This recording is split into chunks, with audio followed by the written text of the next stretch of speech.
Welcome to the F50 Woman podcast, dedicated to sharing stories from a diverse community of women in order to provoke you into a passionate pursuit of life, build unshakable character, and achieve extraordinary things. Now, here is your host, Julia Jack. She was an introverted extrovert from a family of teachers. So she naturally went to college to be a teacher too. But she was born for marketing. So after getting married, having kids, and getting divorced, she turned back to her introverted extrovert's entrepreneurial ways. She quit her job, found a male business surrogate, and finally found her sweet spot. Come in and hear Karen Yankovich's whole story about how she helps good girls get rich. Here we go with another energized, successful, and entrepreneurial F50 woman.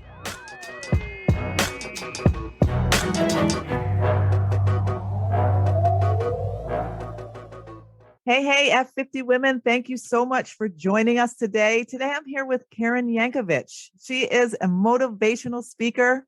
She's a marketing expert, helping business owners to become CEOs. I'm very interested in finding out how that works.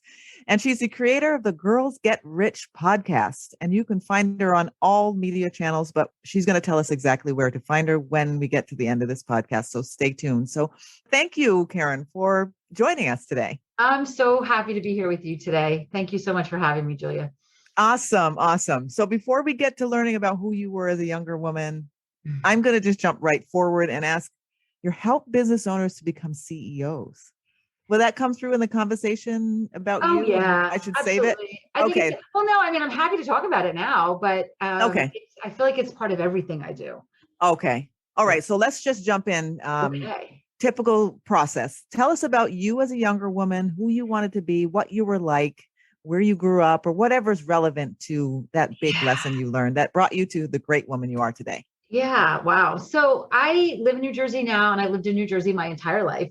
I grew up in northern New Jersey, now realizing what a privileged little white girl I was, and, in suburbia, but definitely not, we had everything we needed, right? We didn't have a lot, but we had everything we needed.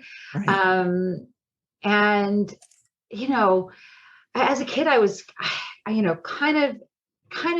this like blend of introvert, extrovert, right? I'm like a blend of that. And it was really evident when I was a kid, because on one hand, I was always organizing everything, carnivals, plays, whatever. I was always the organizer, Wow, okay. And on the other hand, I was like shy, and I really didn't want to be in the middle of everything. So kind of a little bit crazy, but listen, my family are all teachers. Okay. So when I just always thought that's what I was going to be, and who knew that my road to teaching would be different than the traditional teaching road, right? So I think that I have that teaching DNA, but I think it's come out of me in different ways. But because my family is all teachers, they're all they understand the traditional path: paycheck, vacation days, pensions, paid health benefits, right? So when I went to college, that's what I went to college for. And I remember when I was in the summers, and I was working at a daycare center, and I was like, I'm making like $1 an hour more than the teachers are, $1 an hour less than the teachers are making. Like, what am I doing? And do I really want to teach? Like, I love kids, but do I really want to teach kids all day and then go home and raise my own kids at some point? So I started to realize that the traditional teaching path wasn't really going to be my path, right? So I got married young, had kids young, and kind of just jumped into life. Okay. My early 20s, and doing what you got to do to raise your kids and whatever. So that started to make me realize a little bit. So like, if I think back to my childhood, I think the entrepreneur was coming out as I was like planning carnivals and organizing plays and things like that. Right. So I think that there was always that piece of me. And then, I was working at a company, and I adored the owner of the company, and he retired, and I didn't adore his successor. So I was like, all right, I gotta get out of here. You know, Okay. I don't want to work for this guy. I got to get out of here. So I'm like, well, I'm just going to open up a competing company, because I ran the contracts that we had. I had all the contacts, but interestingly enough, you know, I think about this now and I think how crazy it was. I was probably in my late 30s. Okay. And I didn't have what it took to get the contract. So I had to find a guy that was older than me, that had more experience, to bring into the company so that I could get the contracts I needed to get, so we could do the business we needed to do, because I couldn't get the contracts on my own, even though I had all the contacts, you know? Okay. So, and why was that? Was it because you were a woman, or was it because you just didn't have that little extra like thing? Thinking back, it was so normal, but now I'm thinking how not normal it should have been, right? I don't know if it was because I was a woman or because I was just young, or I don't know, but I don't really know. I mean, I don't remember really why but I knew there was no doubt I needed somebody that had an established company to be able to do this. So, so that was kind of my first experience in entrepreneurship. But what I really quickly realized was that when you own the company, you do everything but what you love doing, right? So that really wasn't for me either. And at the same time, my marriage was falling apart. So I got divorced. Now I'm a single mom, 4 kids. So it was so craziness, absolute craziness. So when we closed the company, I took on some of my consulting clients, and then one of them brought me on eventually full-time to manage the work that they were doing. So I was still consulting, but I also had this regular gig, which, you know, I'm so grateful for, because it helped me get through the years where my kids were in school and everybody had health benefits and there was a regular paycheck coming in, and I could make car payments without the roller coaster of an entrepreneur at that age. So it was an absolute roller coaster. But you know what? I definitely was not, I don't know. I don't say this proudly, because I think it's just not a good trait in me, but I don't do well in environments that I don't have control over, you know? So I was so frustrated all the time about like the way things were working and the way, all the politics involved in a corporate job. And so my business started to evolve, and I started to take some classes in online marketing in the early, like around 2010, 2011. And it really was a sweet spot for me, because when I owned my business, what I loved to do was the sales and marketing piece, go out with the sales reps and build relationships. So when social media became a thing, right, I started taking some courses to learn about it. And I realized people started coming to me saying, how did you do this? How did you know how to do this? Because I was kind of like doing it for friends and, you know, like helping them set up their Facebook stuff. And people were literally like handing me checks saying, do it for me. So, so eventually you start to shift your focus, right? So I'm still working full time. And, you know, my kids are now in high school and grown, and the business just started building and building. And it got to the point where I was using all of my vacation time by halfway through the year to speak all over the place, you know, on my around the business I was creating. So I really had to dig deep to find some courage to just walk away from that job. And let me tell you, let's just say I didn't have a lot of support from anybody when I left that job, because it was I got paid really well, great benefits, you know, very secure. But I just needed to be out of there.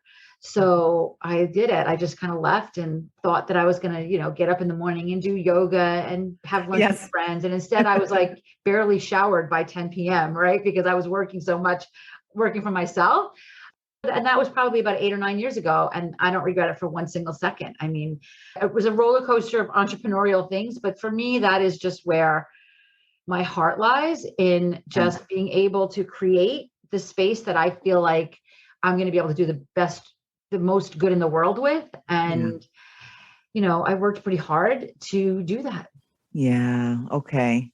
I was going to ask if there were no regrets, but you answered that one. No regrets at all. No regrets, but I got to tell you, a lot of pushback, because, you know, remember my family's all teachers with secure paychecks, and it's like I was, you know, like I'm like an alien to them, you know. Tell us about that pushback. What was that like, and how did you combat that? How did you get over it?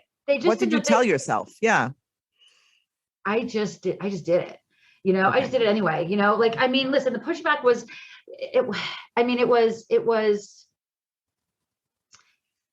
probably I should have gone to therapy, you know, if I didn't, you know, but probably I should have gotten some help with it in hindsight. But, you know, my family just, they just don't get it. And that's really what helped me through it, was that they don't understand it. And if you don't how could they know if they don't understand? So really what I did was I surrounded myself with my entrepreneur friends. You know, I had formed a little mastermind at the time, and they were so incredibly supportive. And then there's even people now who are on a similar journey to me, that were in corporate and then left corporate, like right around the same time as me. So we supported each other. So there was a lot of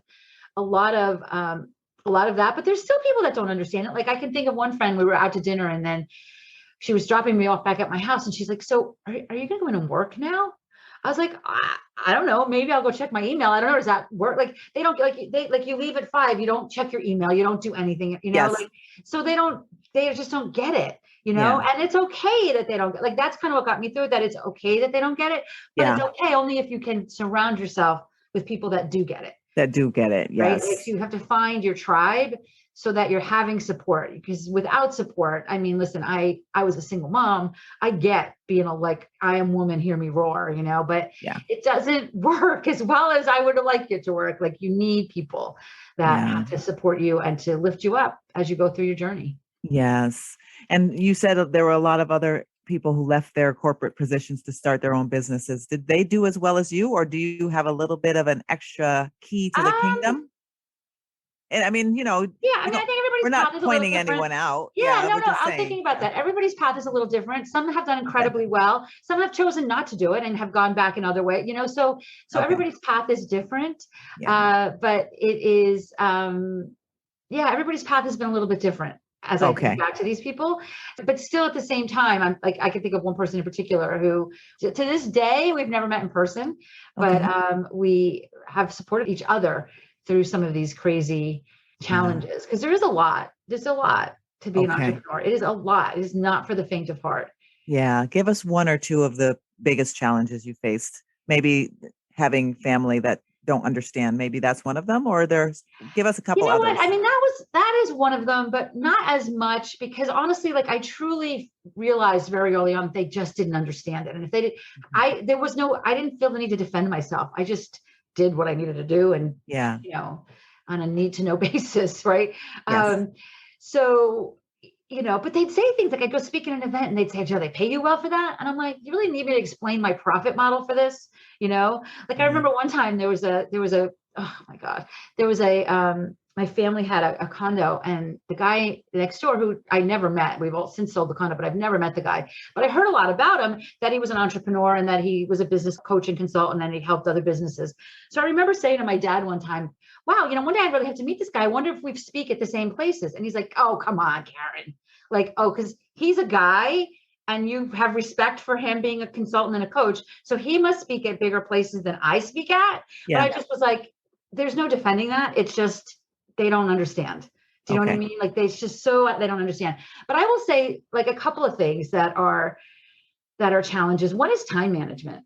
I mean, how do you not work 24/7, especially through the pandemic, right? Like I remember thinking, I was just working all the time, but what else was I going to do? Couldn't go anywhere. Right. So I remember thinking, I got to stop at 5, 6 o'clock. That's it. I've got to do it. And then I'd be sitting on my couch going, well, now what do I do? Yeah. I don't really want to watch TV all night long every night. Right. So now what do I do? Right. So the time management is really the issue. And I really had to, there's a few things, like as an entrepreneur, like when you have a paycheck and you have to go to work, you get up, you take a shower, you have to be there by 8 o'clock, and you're there by 8 o'clock. That's what happens. But as an entrepreneur, you get sidetracked, or this happens or that happens, and it's 10 o'clock and you haven't taken a shower yet, and you're supposed to go live and you haven't done it yet. So really treating this like a business, right? But with the luxury of having the flexibility, right? Like I happen to really love working in the mornings, which is a little bit of a challenge for me, because I also love quiet mornings. I like having a little bit meditative. So I just get up really, really early so that I could have, some quiet meditative type time in the morning. And then, maybe I'll come to my desk and, I've been doing some LinkedIn profile tips videos every morning at 8:30. So I'll come to my desk, schedule that at 6:30 or 7, and then go back out for another hour, and then kind of jump into my day. Okay. But I also don't work well at night. So frankly, I love all my friends on the West Coast, but I'd rather work with my friends in the UK. because I can get up in the morning, I can talk to them in the morning. My brain is more in gear. Yeah. So it took me a long time to realize though that I had control over that and that I did have to control it, that I had to really control it and take control of things like making sure I eat lunch and ate a healthy lunch, not just eating crap because I need to get back to my desk, Yes. Yeah. And maybe other people pulling on you, knowing that your schedule is so flexible. Do people call on you and say, well, she's got time? Yeah. Oh, absolutely. Absolutely. Yeah. And in fact, like, it's almost like, it's not too bad where I'm living now, but it was almost for a while where I wanted to put a sign on my front door that said like, recording in progress. Do not ring the doorbell, right. Or something, or like like even now. But I love that I have the flexibility to work from home. Yeah. So I'm like, I have to like kind of like if I'm running out to get the mail, I want to hang out and talk to my neighbors. So I have to make sure I do it when I have time to do that, and not when I have to be on camera in 5 minutes, or I've got an appointment in 5 minutes, right? So I've had to kind of organize that so that I can be flexible with that, and at the same time be responsible to my schedule. Yes. Yeah. Time management on steroids there. Yeah. Yeah. Would you say that you have found your purpose? Sounds like you found your passion. Is this your purpose? Have you found it? I think so. I really do think so. I mean, about 2-3 years ago, I really leaned into shifting my business even deeper into a niche of just supporting women on LinkedIn. And, and honestly, I don't really care which body parts are or how you identify it, but I think women don't feel as included, and they're not as good at really shining a light on their genius. And that's what I think LinkedIn does really well. So for me, I see my students, just the wins that they're having, and that is amazing. And, I have 4 kids, three sons and a daughter, and now I have 3 granddaughters and a grandson. So, congratulations. So I see my daughter and my daughter-in-laws and my granddaughters, and I just feel like I want them to have the confidence to do what they want to do, to really have the confidence to shine a light on what they love and know that they can have whatever they want to have in the world. So I feel like that fuels my purpose. And then again, just seeing my students, just helping them have the kinds of wins and lives that they were only dreaming of is, I steeped in absolute technicolor gratitude that I get to do this work. Yeah. So tell us about the balance between woman, mother, and professional expert. How do you find that balance? Is there a balance? I don't even know. I'm asking personally because I don't know. Here's the thing. What if there doesn't have to be a balance? What if it was all just me, right? So it's interesting. Somebody gave me this advice when my grandchildren were born, and it was such good advice because I want to spend time with them. So now I'm shifting. I did all of this so that I can have a flexible schedule, so that when my kids had kids, I could help them and I could spend time with my grandkids, because I didn't really have that flexibility when my kids were little. I was always out working. Yeah. So somebody gave me the advice because it got crazy fast. You know what I mean? Like all of a sudden I'm like, wait, where am I going to be and who needs me where? So they were like, just make sure, like, I love that you want to do this, Karen. I love that you want to be the grandmother, entrepreneur, blah, blah, blah. Just make sure you're showing up as the matriarch, not the nanny, and I was like, that is such good advice. Right. So it was such good advice because it allows me to show up and it's just a tiny little shift in energy, because let me tell you, I'm happy to help them with their laundry or wash the floor or do whatever I need to do while I'm at their house. Right. But I'm doing that by choice. I'm there so that they can have the life that they want to have, that I can support that. Right. Yeah. Not because they don't have time to, mow the lawn. Right. So I love that. So it was a little bit of an energetic shift that helped me with that. And it's still the same to this day. Like, I moved to this house about 3 or 4 years ago, and I completely gutted it, still not finished. But everything I do really supports 2 things: my family and my work. Right. Nice. Like I want lots of gathering area, but I also need to make sure that I have the kind of space that I need to have to run the kind of business that I run. And I need to honor that. Like I need space for this, that, listen, I love when my grandkids are here, but I need to know that they're not going to get into any, like my granddaughter was standing on this swivel chair the other day, and the desk, I raised my desk, it's a standing desk, and she was still standing on the swivel chair. I'm like, she's going to kill herself. I need to get her. But then it makes me think, like, how do I solve this challenge? right? Like I want them to be able to not say, you can't go here. I want them to feel comfortable anywhere they want to go in my house. And I run a pretty busy business. So, help them to feel free and have some boundaries at the same time. Exactly. So tell us about you now, because now we've got sort of a hint and a preview to all the amazing things you do. Tell us what you do. Tell us who you do it with and where and all the good stuff. So, one of the things when I first started learning about online marketing back in like 2010-ish, one of the first things I learned was, the more you niche, the better your business will be. And it's a hard thing concept to understand, right? Because if you feel like if you're niching, then you're shrinking your audience. But in reality, it's the opposite. So because like, for example, when I first started doing this work, people would bring me in to be a speaker on social media, on Twitter or whatever. And two things would happen with that. One, I had to be an expert at everything, which who can do that? Right. And two, if somebody said I needed a social media speaker, somebody would throw my name out with 100 other names. But when I started to really niche in on supporting LinkedIn strategy, what happened then was I didn't have to know what was going on with Twitter. I could only really get really good at what was happening on LinkedIn and with the algorithm and how best to use it. And when somebody said, I need a LinkedIn speaker, instead of me being one of 100 names, 100 people would say, call Karen, right? So the more niched you get, the more opportunities are there for you. It doesn't mean I have men that are clients. We haven't gotten to that part yet. A few years later, then I really niched down even further to supporting women.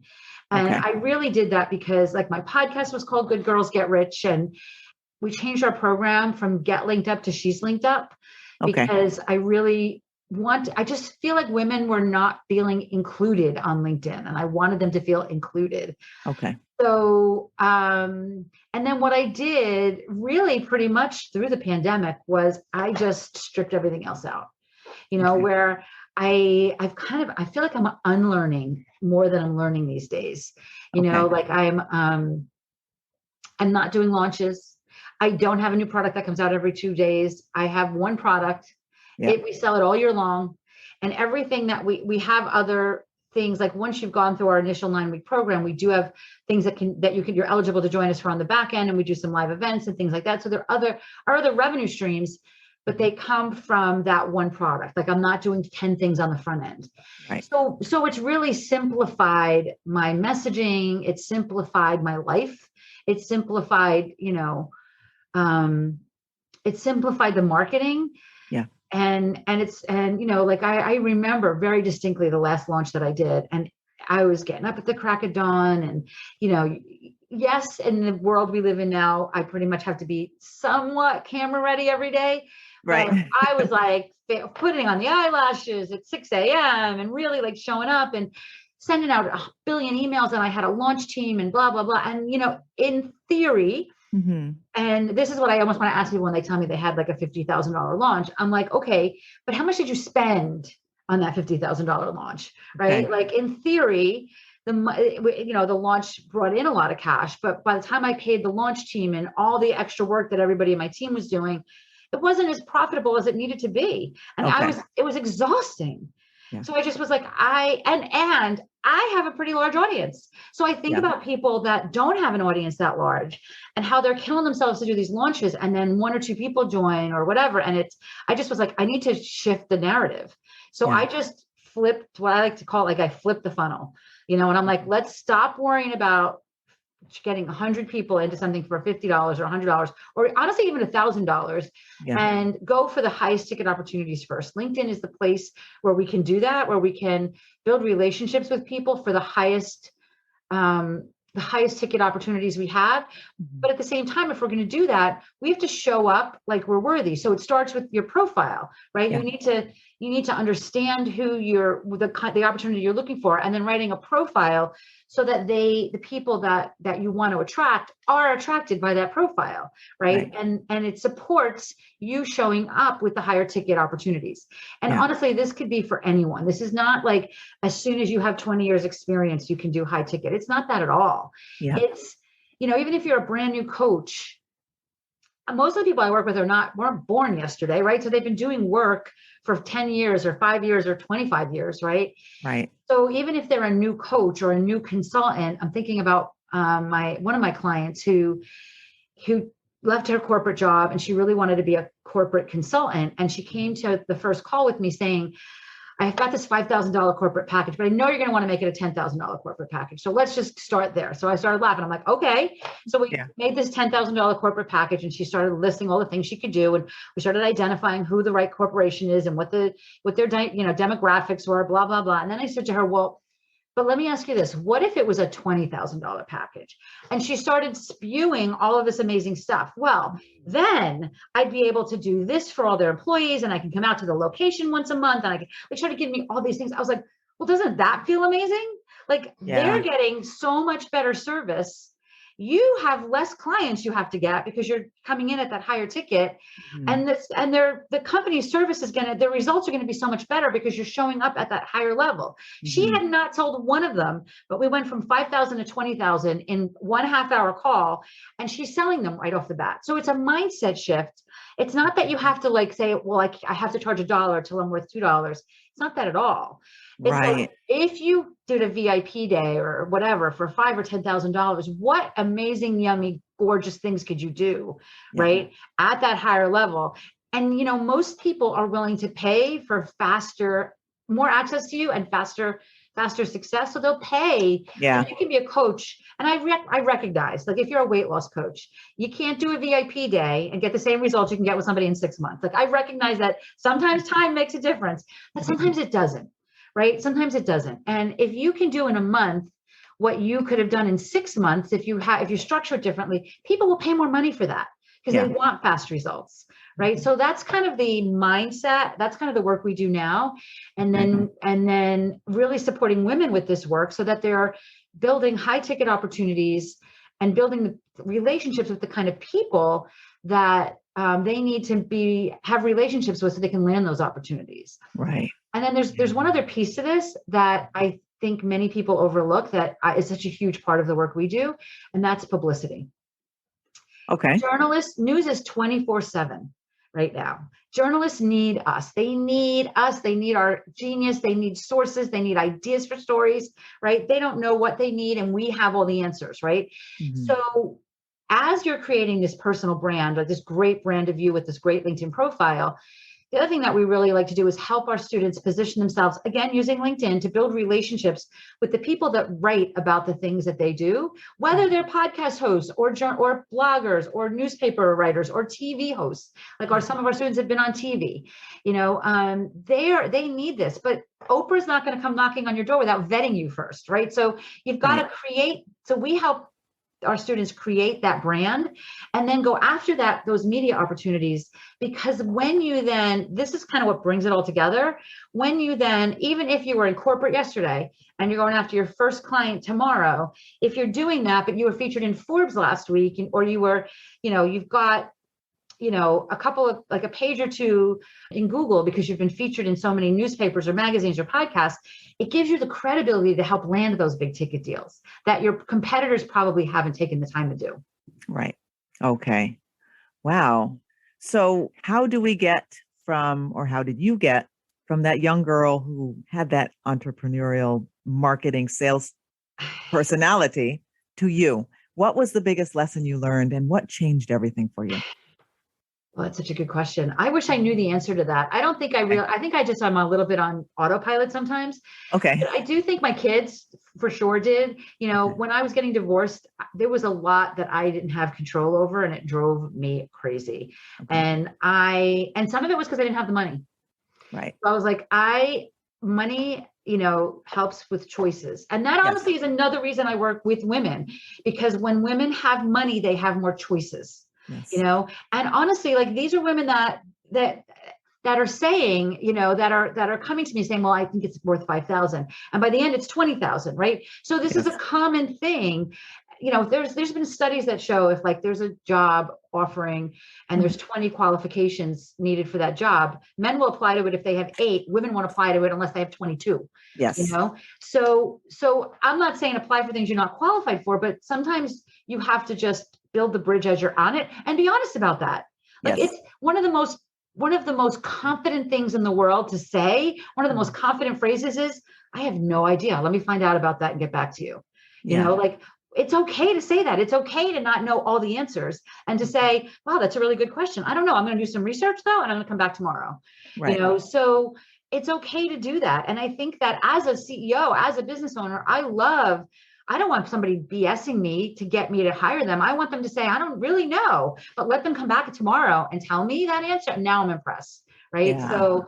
So I think that for me, it was not having enough cash to be able to make the kind of choices I needed to make to support my kids in the way I wanted to support them. So I think that was an underlying thing. Yeah. But, you know, Julia, I did something recently that I highly recommend all of your listeners do. Okay. I happened to be in the neighborhood of where I went to college. And I just drove through the campus, by the way, completely sobbing through the whole thing. So just prepare yourself for this. Put a box of tissues in your car. Okay. Wondering what 18-year-old Karen would think of Karen today. Yes. Would she have, like, literally putting myself back in the shoes of that girl running around campus and going to the pub and having too much to drink and, you know, dating this guy or not dating that guy or, you know, hanging out with my friends, going to classes hopefully as well. But just like, and it was a powerful exercise, you know, because it made me realize, like, certainly wouldn't have, first of all, there was no such thing as social media. You know, one of my friends last night, who's the same age as me, said to me, did you go to college for this stuff? I was like, look at her, I go, we went to college at the same time. We didn't have computers, never mind social media. Yes. You know? So no, I didn't go to college for this stuff. But it was a powerful exercise. I got to tell you, it was. So what did she think of you? Oh my gosh. If you want to share it. I don't know if I got past the complete overwhelm of it all. Okay. You know what? I mean, it makes you realize how far you've really come, even when you're having like a little bit of a wobble, right? Because I was having a little bit of a wobble I don't remember what it was, but I was having a wobble at that time. And I was like, you know what? Like, you've got to own this. You've really done a lot. You know, you've helped a lot of women and, you know, and that's really what I want all of everybody listening to do too, is remember, and if you have, like, one of the things that I have, and I don't have it where I can grab it, but I actually have like a box of like a "You Are Fabulous" box.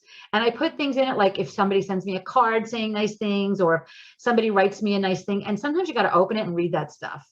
You know, especially if you're having a wobble, when you can see the impact you're really making on the world. Because I promise you, everybody listening to this is making an impact in the world, right? So sometimes we have to remember that or remind ourselves of that, and then say, how do we do more of that, right? How do we have the courage to be able to show up in a way where we're doing more of that? And sometimes sometimes that's saying no to things, right? And sometimes it's, you know, leaving your job when the whole world says you're out of your mind, you know. But at the end of the day, I had the flexibility to do it. I kind of wish I don't live in regrets at all, but I kind of wonder, I'm not going to say wish, I kind of wonder what would have happened if I had the courage at a younger age, when my kids were younger, kind of not continue to stay at jobs that I didn't love because I thought I had to, because I was making good money or for whatever reason, and really kind of built my career around what I love to do. Maybe I didn't really know then what I love to do either, though. So again, no regrets, but I do encourage you to start as soon as you can, even if it's a passion and even if it's just a hobby, you're not making any money, volunteer to do the stuff you do. And that once you start doing it, it's in the doing that the knowing comes, right? Yes. Which is actually another really good lesson. Like so many people, especially women, they need to have all their ducks in a row and their website done. Everything needs to be done before they get started. And I'm like, the minute you get on the phone with your first client, they're going to say, oh, but I want red instead of blue. And you're going to be like, oh, now I got to rewrite the whole thing. Right. So sometimes when you start doing it, you start learning how you best can serve people. They might come up with things you didn't even think of, you know, and then that is where I think all of the genius comes from. Yes. Learning in the doing. Yes. If you wait to do it, then you'll just always be preparing. Yeah. Right. And it'll be wrong. It'll be wrong no matter how much you prepare. Somebody will say something and you'll be like, oh, I didn't think of that. Right. Yeah. Yeah. You just have to learn and shift yourself as you go. Great piece of advice. If you are enjoying the F50 Woman podcast, don't forget to share your positive comments and ratings and share us on all your favorite social media channels. F50 Woman is a movement created for women, spread by women. Thank you for your support. Now back to the show and your host, Julia Jack. So you drove through the campus and you thought about that 18-year-old. What piece of advice now would you give her? You talked about what she would think of you. What would you tell her? I mean, listen, again, back to the fact that I probably needed therapy during all of this, but the reality is I really, truly don't live from a place of regrets. Yeah. So I think I think the advice really just is, you got this. You know what I mean? You got this. Yeah. Like, you got this. Don't worry about it. You got it. It'll all come together. And I had it even then and didn't know it. Right. Like, right. How you look at pictures of yourself and you're like, remember when I thought I was fat or I thought I was this or that. Right. Like, right. So that's how I felt then. I was like, God, I had no idea that I had the skills that I had even then, knowing, because when you're in college, and I'm not knocking college, but God, I remember biology and studying my ass off and barely being able to pass a biology class. Yeah. Like, I get the need to have a biology class, but really, I don't know that served me today. So there was so much about college that makes you feel less than, because you take all these classes that I don't know. Are not really relevant to who you are and what you're meant to do. And then you're struggling with things and, that really, I don't know. And I don't know. And I don't think it's a bad thing to have to take classes that you're bad at, like learn how to deal with those things. Right. Like, there's lessons in all of this, but I think, it can damage your self-esteem a little bit too, maybe. Right. So I think more than anything, it was like, you got this. Yeah. Just write it out. Yes. Yeah. So all those who are listening, even if you are older, you got this. That applies to all of us right at this time. Yes. Yeah. Yes. So what's next for you? What is on your future agenda, on your dream list? You know what? We have worked really hard in the last couple of years to build, I think, a world-class program to teach women how to use LinkedIn to elevate their business and their bank accounts. Yeah. I want to just do more of it. So what's next for me in this upcoming year is really getting this content in front of more women. I've said this before, but we'll see if this is the year that it happens. I still really would like to. So one of the things that young Karen thought she was going to do is write a book. Yeah. Karen of today still has not. So maybe this will be the year. We'll see. Okay. But back to that time management thing, our program continues to grow. And as it grows, there's always new things that take up my time. So I'm hoping that as I move into this upcoming year, I can, I'll have more time. I'll be able to make choices like spend a day a week writing your book. Your book. See. Okay, good. So we'll look forward to it. Yeah. We'll be looking I'll for let that. You know how yes. That goes. Yeah. So I just want to ask you, what factors in, or does it factor into your success that you didn't have to worry about a partner? Do you feel like sometimes having that spouse or partner makes it even harder to succeed at doing what you're doing? I'm just curious. Okay, so I'm going to flip that question a little bit because I do think it impacts, but here's where I think it impacts. There is nobody but me to keep this roof over my head, right? So sometimes when I hear women out there that are saying, well, they've done this and that, and they're doing this and they're doing that. And I'm like, yeah, but you don't even have to, like, it's play money. You know what I mean? For you. Yeah. It's not play money for me. When you don't have a partner, it's all on you to do the things you need to do to pay the bills and things like that. And I am not knocking the supportive men. I think that's an amazing thing, right? Yes. But understand the message that sometimes you're sending out. You know what I mean? When somebody else can't survive with what you're saying is the most amazing thing you've ever done. Like, sometimes that's not survival. So for those of you listening, that self-support, know that I've got your back, because I know a lot of people, and it's not that they don't get it. Again, back to they don't understand, right? Yeah. Back to they don't understand. I need to know. I not only know I need to know how much money I need to keep my business going, but also to keep my life going, right? So I think that's motivating in some ways. Like, I just finished working with an architect on, like, mentioned this house, we're putting an addition on. I'm like, all right, I got to kick it up, right? I got to get, like, there's nobody but me now to, you know what I mean? To get, and I want what I want, right? Yeah. So it's on me. So it's going to propel me, you know what I mean? To kind of grow faster or bigger so that I can do these things, right? That being said, I do think in some ways it is easier because I don't have anybody else that I have to run decisions by when I invest in a class or I invest in a course. And to be honest, that's the position I want all of my clients in. Not that I don't want them to have supportive relationships, but it isn't always supportive when you have to ask your spouse if you can spend, you know, $1 on a program, right? So I want you to be in a place where it's just a no-brainer that your business is surviving to the point that they're business decisions, and it doesn't matter because your business is making these decisions. I do. Unless your spouse is a partner in the business, in which case then yes. And that ties back into being the CEO, right? Like if you're the CEO, you make the decisions, or the business decisions, and your spouse does not. I am definitely not the person who should be giving relationship advice. Okay. However, I do think that if you're going to be the CEO of your business, you have to be the CEO of your business, and you have the responsibility, but also the, you know, it all rolls back up to you too. So you have the accountability and the, you know, as well. Yeah. So it may sound great to be the person to make all the decisions, but then whether they work or not is also on you, right? Yeah.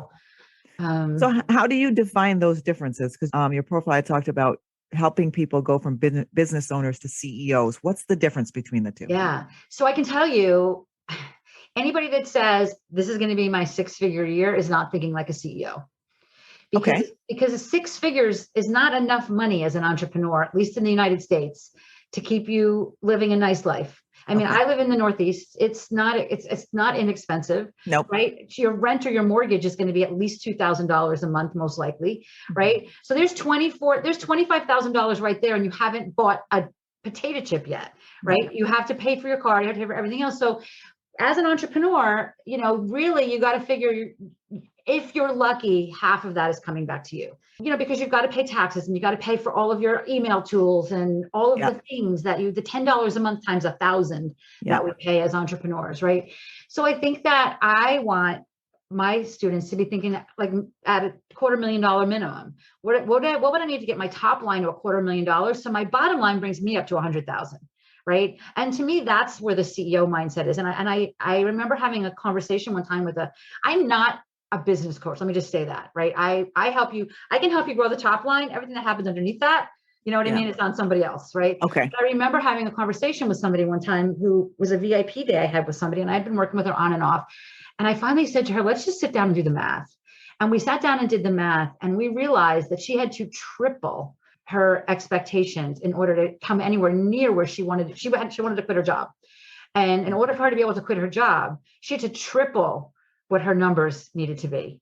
Okay. And she had just not done that math, you know, and that's the difference between a CEO and an entrepreneur. An entrepreneur is $50 came in and I spend $50. A CEO says $50 came in, I can spend 10, but the other 40 has to go here, here, and here. Right. And it's not budgeting. It's growth. It's thinking like a business owner, right? And it's perfectly okay to be a practitioner, right? Yeah. To bill $100 an hour, and the $100 an hour, most of it comes to you. Maybe you have a VA, but if you truly are building a business that you want 6 figures in your own pocket, you have to start thinking like a CEO. Yeah, I love that. Yes, very clear distinction, and we can not realize that. Yeah. So let's get a little bit of advice from your playbook. What is one book that you would advise all women to read? So the book that is on my top of my list these days is the book called Miracle Equation by Hal Elrod. Okay. And the reason that I love this book is because it helps you focus on the biggest, like I said, if you don't know what the target is, how are you going to get there, right? So this book basically says, you know, the miracle equation in Hal Elrod's words is unwavering faith plus extraordinary effort equals miracles. Right? So you've got to have so much of success comes from mindset. I mean, I would say probably more than all the strategy on the planet, you know, it comes from mindset. So you've got to have the faith and the mindset work. And then you have to have the effort, but you have to have that clear goal in mind, right? If you say 2022 is going to be my $250,000 or my $500,000 year, then let's do it. Let's do it. Let's put it out there and let's focus on it. And then we have to get rid of all the crap. Like, remember I said to you a couple of years ago, I got rid of all the stuff. Yeah. Now we have one program. All roads lead to that one program. And I feel sometimes a little bit like I am batting away things, you know what I mean? Because everyone's like, well, how about if you do this? And how about if you do that? I'm like, I don't do any of that anymore. Yeah. I don't do any of that anymore, you know, because I have such faith in this program. It's doing so many things that I don't need to have an entry-level $99 LinkedIn course. It's just not who I am. Frankly, I'd rather give it away for free, you know, like, so that book, I think, is because I think it helps you clear all the stuff, right? It helps you declutter all the business stuff and really focus on what is the target that's going to help me hit my goal. Nice. Very important, because we can just get so full of, you know, like the cat after the string, running in different directions, trying to figure out which one is going to be the hit. Yes. You just really need to think through it and clear out the other stuff. It's so funny that you said that, because I'm like, spoiler alert, I have probably a podcast coming out that says it's something along the lines of, don't be the cat with the string, be the dog with the bone. I love that. Yes. You know, so it's just literally something that I've been thinking about lately, because it's so true. I'm like, no, be the dog with the bone. Yes. Know what you want. Don't let anybody else get near it. That's right. Don't let anybody grab it. Yeah. Exactly. Yes. So what's the one thing that you can't miss doing every day? So we've been talking for about 45 minutes. My brain goes 100 miles an hour. If I need to slow my brain down, meditation is the don't miss thing for me. I start my day out with it. I have some pattern interrupts during the day if I need to, if my head just starts exploding full of things, and sometimes I need to slow it down. So, and I also find that listening to just the quiet, to nothing, listening to just being quiet and listening is more important. So for me, the most important thing I do every day is meditate and do my best to quiet my mind. I was driving to my daughter's last week and early in the morning, and I decided I wasn't going to put the radio on because I didn't have time to meditate before I got in there. So I said, I'm not putting the radio on. I'm just going to listen. My head exploded with ideas the whole way there. I kept calling myself, leaving myself voicemail messages from my car, do this, just because I just stopped. And instead of having stimulus in, I just quieted, and I didn't even turn the radio on, no music, nothing. Yeah.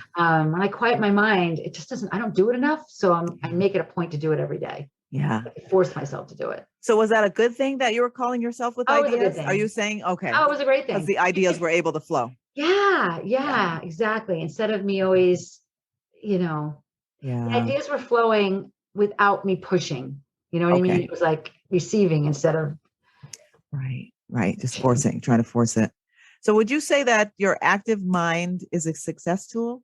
Do you think that, or do you notice that a lot of CEO type entrepreneurs have an active mind, and that is something either is an effect of trying to be one, or that's sort of a gift that helps you be good at it?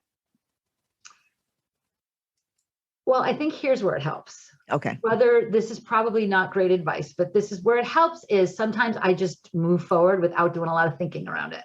Okay. Right. So it makes you make more mistakes that way, but also you take more action. Okay. Right. So because my brain is always going, I'm always like, all right, let's try this. Let's try that. How about if we do this? What if we do that?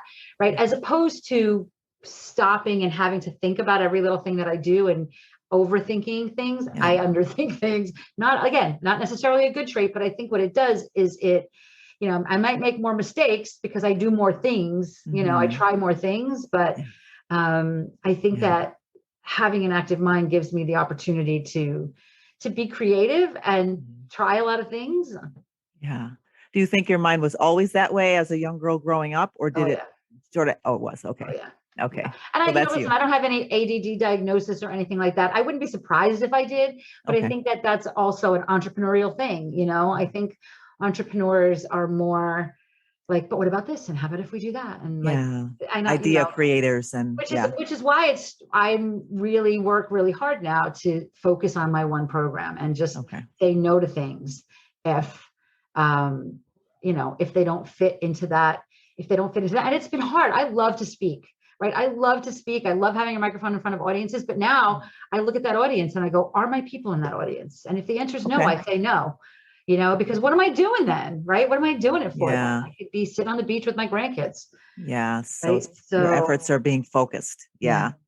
So when you speak in front of an audience, do you have do you prepare a speech, or you very much sort of, you have something you want to say and you can just go right off the cuff and because you have so much to give?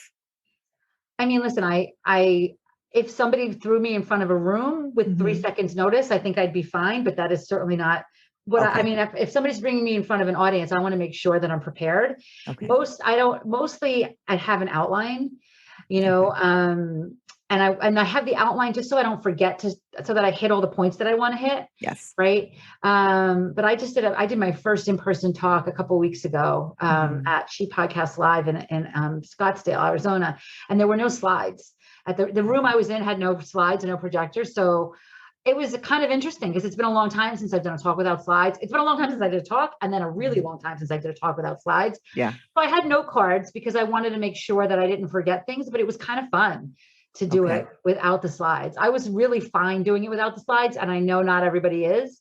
Yeah. But I do want to make sure that I have an outline at least so that I'm covering the things that I want to make sure that I'm covering. Yeah. And just one tip, how do you engage audiences that are maybe dry? I don't know if you speak to accountant types or types that are not very interactive. What would be a tool you would use to sort of get them engaged?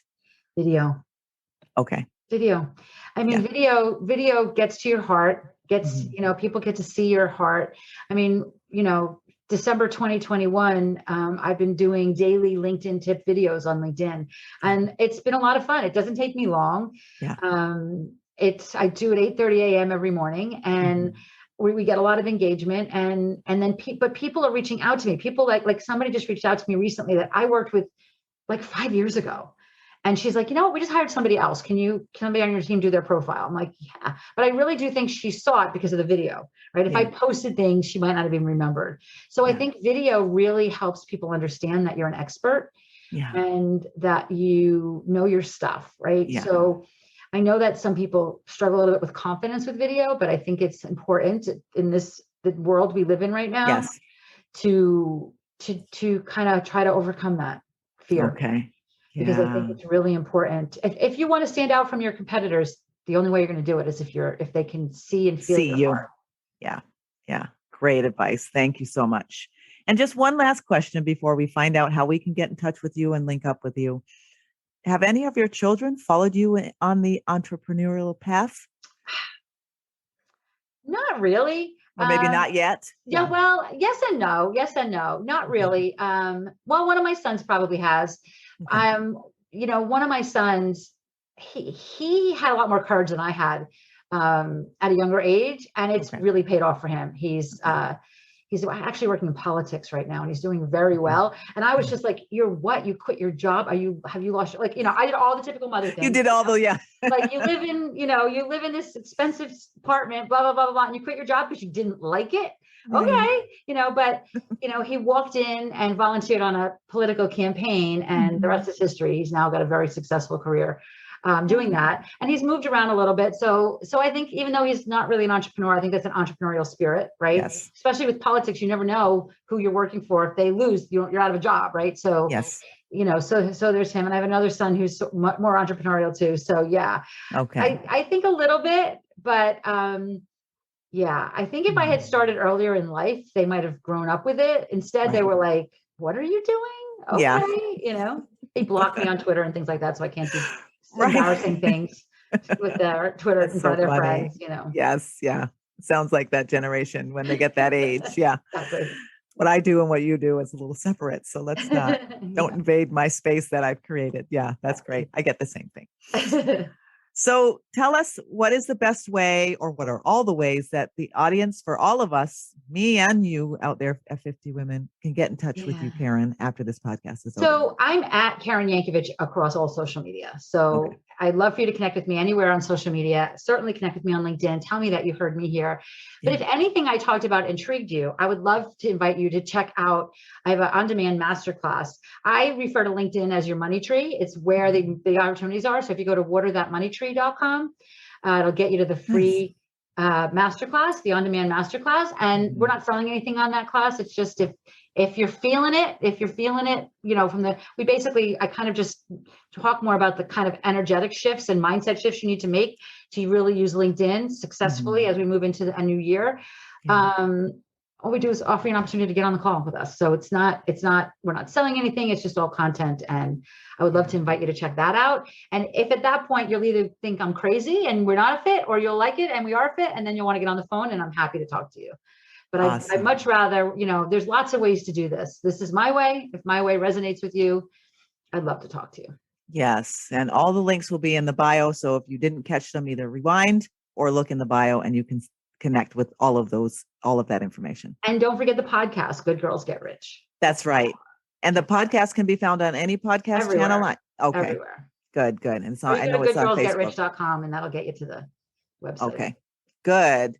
Well, thank you so much, Karen. It's been great chatting with you. You've given us some incredible advice. Reminisce a little bit about my life. Yeah, and think about where you've come from and how far you've come. Because like you said, you just want to say, you got this, girl. You got it. Yes. So thank you for being here. Oh, thank you for having me. Would you like to meet or interview an amazing guest like this one?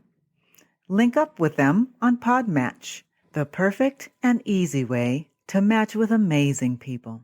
Check out my link at https://podmatch.com/signup/F50woman. Yes, I did that Gen X style.